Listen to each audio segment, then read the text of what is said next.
So, yeah. I wanted to do a little update about the 77 Cadillac Hearse that I was living in. I did intend to make it more of a thing.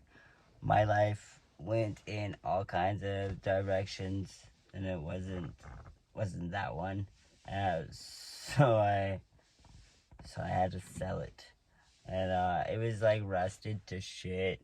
The battery did not hold the charge, even with the new battery. Um, there was just like a lot of really crazy, like it was totally unsafe, and gas prices skyrocketed, and I had some other life things to attend to that it was not ideal.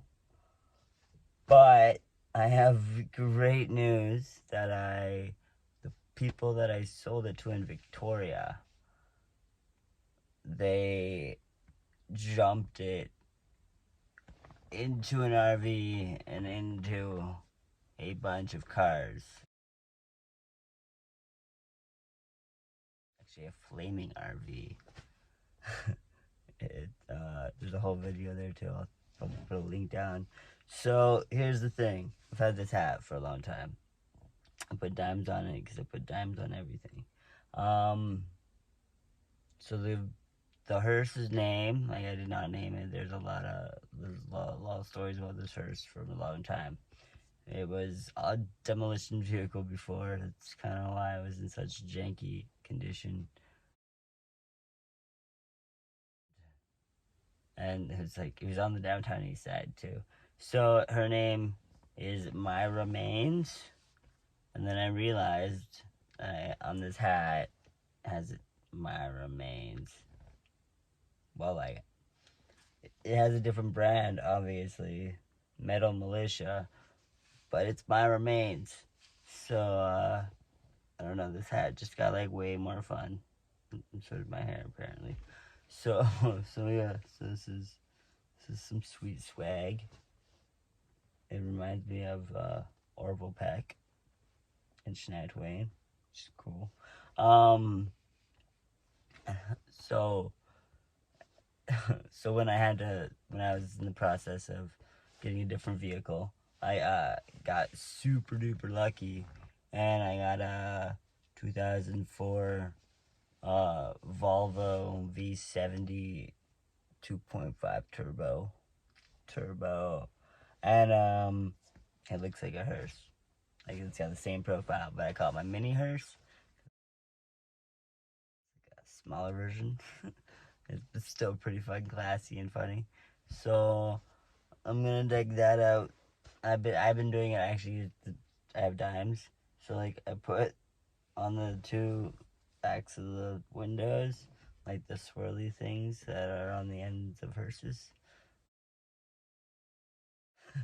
So those are dimes. So I'm definitely gonna be doing some weird. There's also the window that Buddy broke it to get back in because he locked his keys, and so I did a mural on the back. Or on the side. It says "One Hearse Town." Um, I'm not trying to blend in nowhere. It's not really my thing. Everyone out here knows me anyways. But so yeah, it's been a funny segue of the herstory and herstory and honestly, best way for Myra Mains to go out, like appetite for destruction was like on the sides of the windows. So definitely it got its best end of life ceremony for sure. It's fucking funny.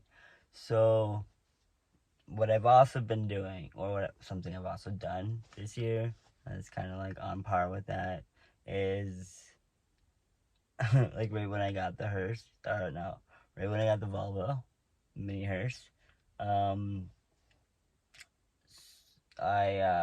okay. So I had a gig. So it was before I got the Volvo.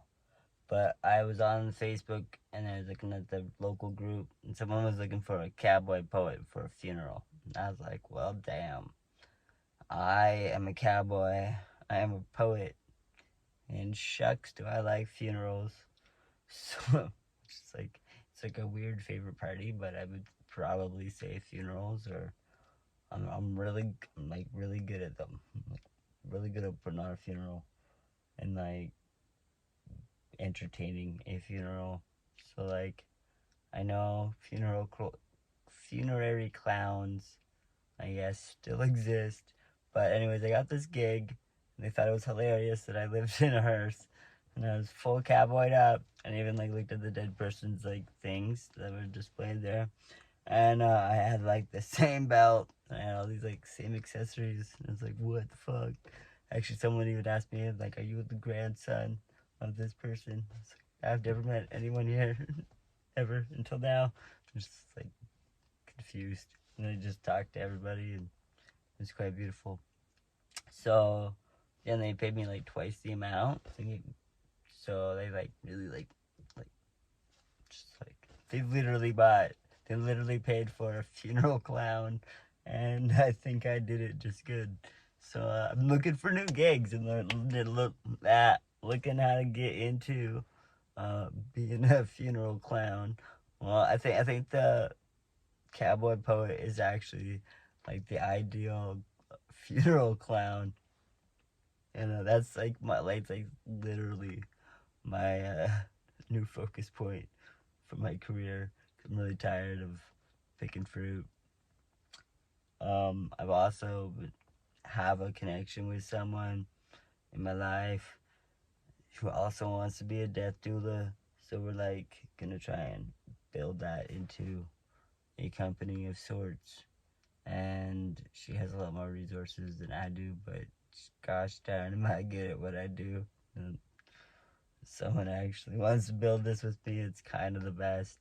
It's not just going to be funeral clowning.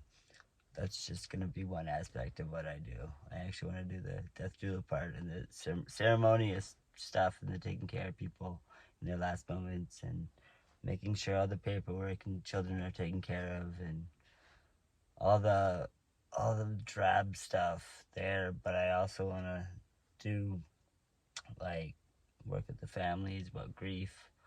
My I have I had two brothers and they both died. One died before I was born. I'm still quite impacted of that in some of my own ways that I won't talk about yet.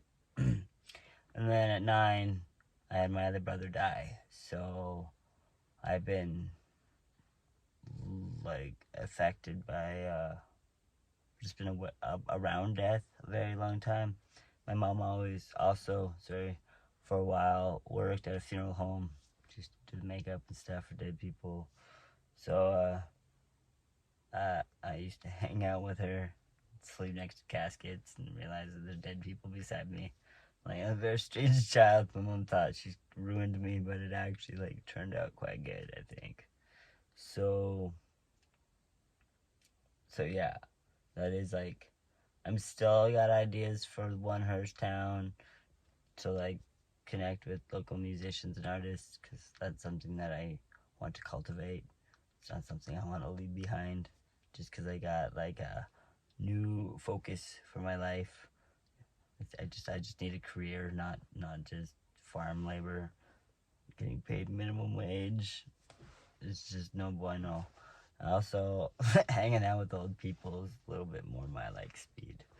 So like it's kind of like it's something all around that I need.